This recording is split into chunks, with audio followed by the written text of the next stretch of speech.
Hello? No, you've called an old telephone box in London. Who are you speaking to? Well, it's Expat Lifestyle with Bats here. You've seen some of my episodes. It's a small world, isn't it, mate? Now look, I have to say, thumbs up, subscribe, bell notifications on. You will? Okay, that's fantastic. Hey, it's been great chatting, but I've got to go now. Lots to see, I'm sure you understand. Va bene. Ciao. Buona giornata. Yeah.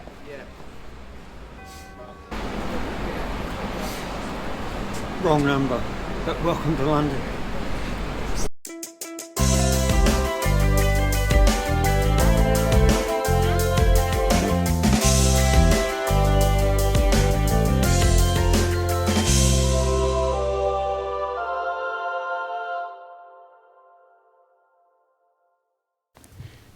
Planning a 2-day trip to London requires a fair amount of prioritising, as the city obviously has a wealth of attractions and activities.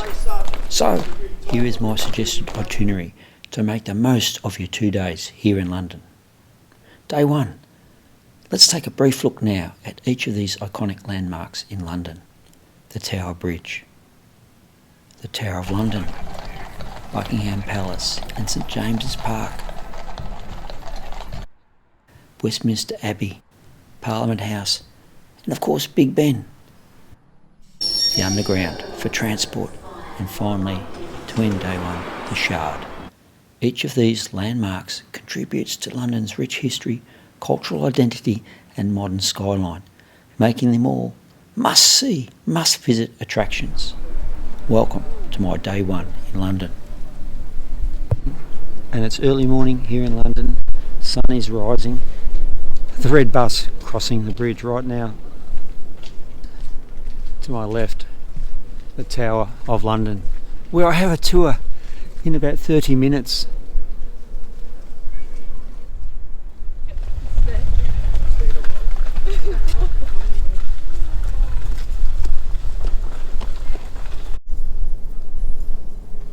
They're the King's Keys, so I'm coming to attention to the King's Keys.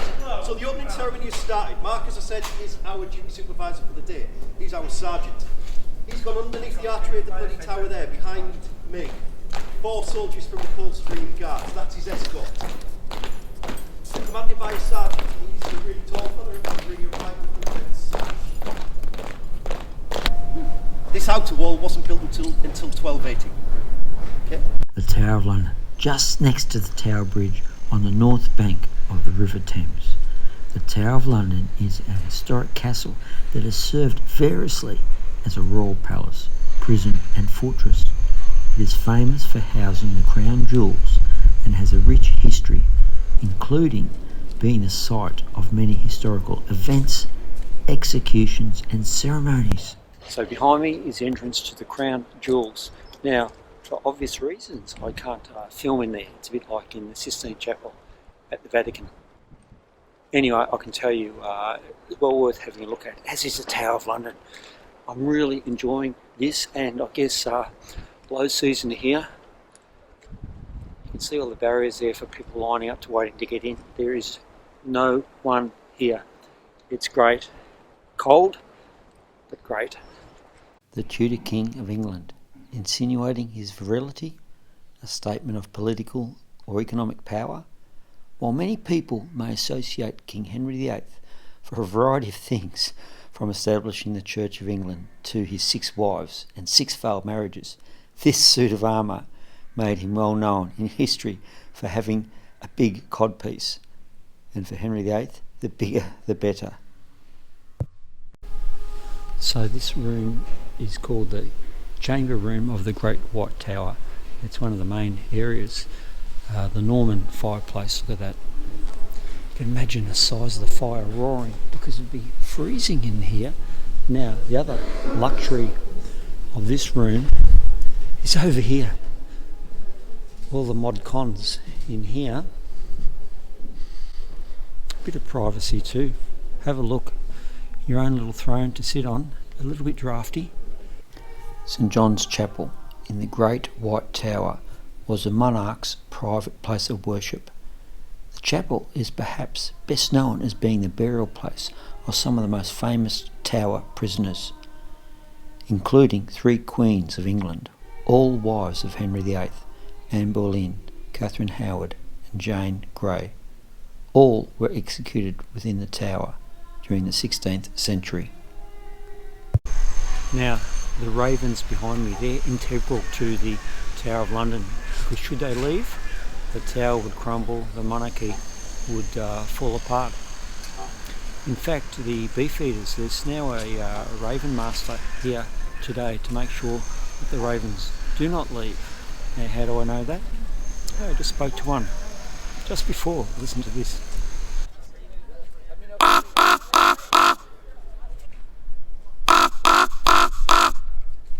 Just leaving the Tower of London now, and it was fantastic in there. The advantage for me and for anyone visiting the Tower is to get there nice and early.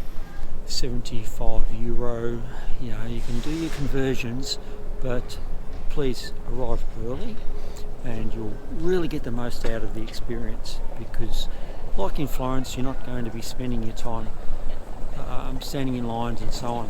Okay, so I'm off now to walk over the Tower Bridge and get a few more photos and so on. Okay, it's been a great start to the day. I'll see you a bit later on in the episode. Hey, had a nice chat to one of the beefeaters and also one of the ravens in there. We also call it the City of London, the city with a capital C. We've got 32 districts in London. Come on, let's go.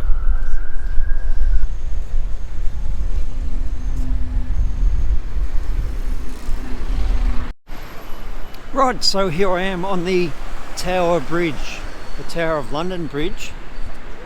We're walking over the Thames. It's late morning, so lots of traffic on the road. You don't want to be in taxis and even buses. The underground's the way to do it. And on the other side of this iconic London structure is, of course, the Tower of London. And that is well worth a visit, as is walking over this beautiful bridge. Now you can do tours within and see how the drawbridges can be brought up, although that doesn't happen these days. The bridge actually is fairly contemporary, really. It's late 1800s, I believe it was built. There's the Tower of London there.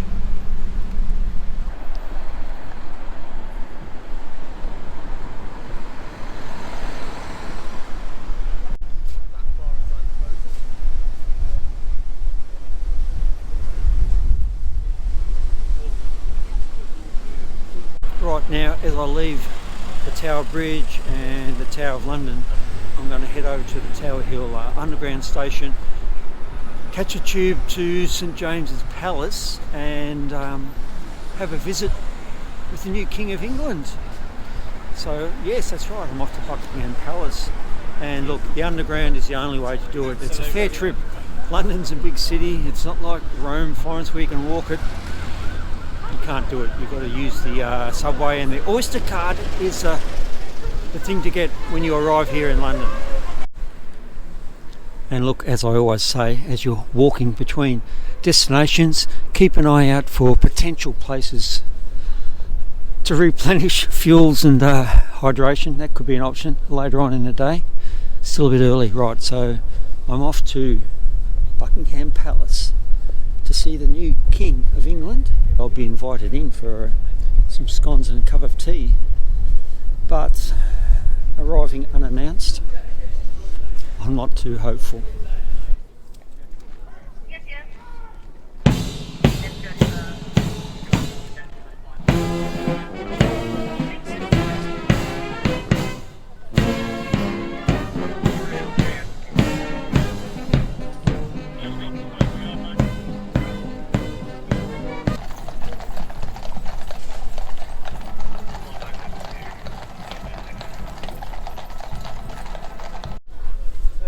There we have a lovely view of Buckingham Palace, that famous balcony directly in front. Now the changing of the guards is really a handing over of responsibility, and you can see how busy it gets when that event occurs. In terms of driveway gates, these look pretty durable and sturdy, so a good choice for long-term use in improving palace security, in my humble opinion, of course. So from Buckingham Palace, the royal family, I'm heading to Westminster Abbey, House of Parliament and Big Ben on the Thames River. Probably about a 10-minute walk, okay?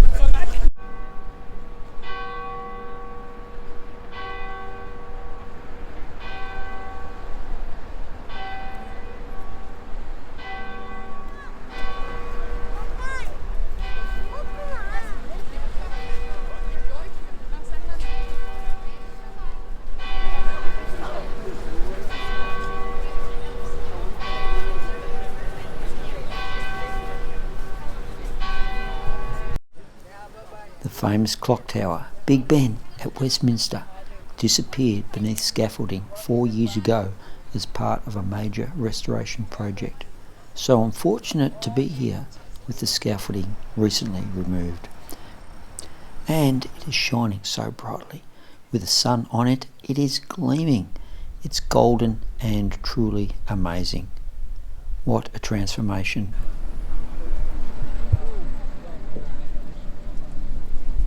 So Big Ben behind me there, iconic. Parliament House, Westminster Abbey, truly is beautiful. Very, very busy as a result of that. It's well worth walking the bridge, get over this side, it's not as busy, and you get some lovely, longer shots and angles of this beautiful building. Now the Oyster card here is a must. I picked it up at the airport, loaded some money on it, and I've had 6 train trips, including from the airport. It's about 20 euro, about £20 I've used. It's pretty good, it's very economical.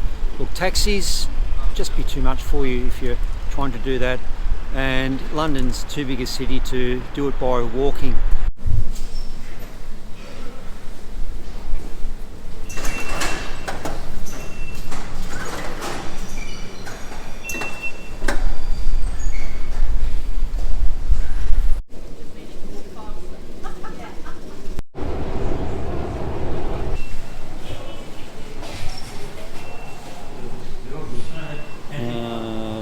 Put in 10, so I'm going to insert the 10 here.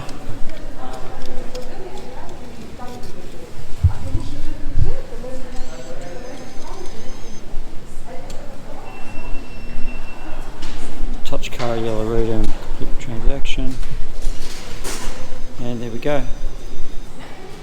So I've just topped up £10, and it's fairly easy, wasn't it? The opposite side of the Thames River from the Tower of London, we have the tallest building here in London now, the Shard. And later on today, I'll be going up there. Okay, so I've just come off the London Bridge Underground railway station, and we're going to our next little location, which is known as the Shard, that building. It's so named because it looks like a shard of glass. I'm sure you'll agree. Now, it's about the 70th floor, a viewing platform. I've booked a ticket. So, this is what you see on a beautiful day here in London.